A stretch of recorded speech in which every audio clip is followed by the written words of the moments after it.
Here's a GRE data question. Let's take a look.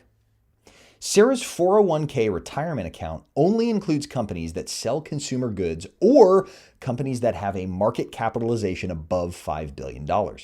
If 10% of the companies in her account sell consumer goods and 5% of the companies have a market capitalization below $5 billion, what fraction of the companies in Sarah's account both sell consumer goods and have a market capitalization above $5 billion? All right, a lot going on here. But you might recognize that this is just your typical overlapping sets problem, right? We have two categories, whether or not a company is consumer goods or whether or not it's above or below $5 billion.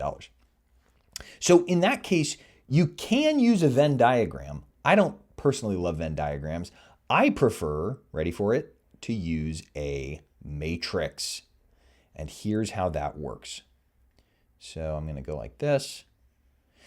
I have two categories: consumer goods, not consumer goods, and above 5 billion, below 5 billion, right? The idea is that some of these might overlap. There might be some companies that sell consumer goods but are below 5 billion, or some companies that are above 5 billion but don't sell consumer goods. And I'm dealing with percents here, so I know that they all need to add up to 100. All right, so let's dive into this. Let's start by filling in one of these cells.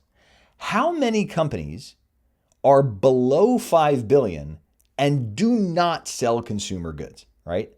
How many companies are below 5 billion and do not sell consumer goods? Well, the answer to that is 0. Because let's go back to the very first sentence. She only invests in companies that sell consumer goods or have a market capitalization above 5 billion, right? So it has to have one or the other at least, meaning that that cell right there is 0. There are no companies in this account below $5 billion and do not sell consumer goods. They all have to do one or the other. Okay. We know that 10% of the companies in the account sell consumer goods. So the consumer goods column needs to add up to 10. Let's pause right there and say, if 10% sell consumer goods, how many do not sell consumer goods? Well, 90, right?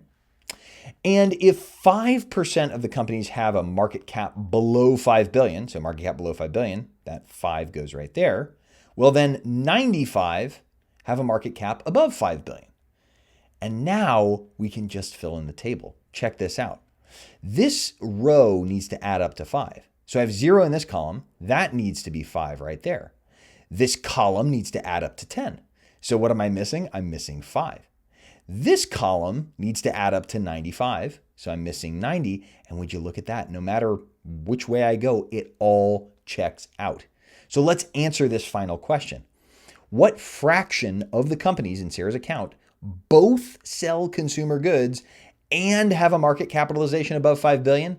Well, this is the cell I'm looking for, right? The one where it's above 5 billion but sells consumer goods. And the answer is 5 out of 100 or 1 out of 20. For more GRE tips and tricks or to sign up for my online course, follow the link on my profile.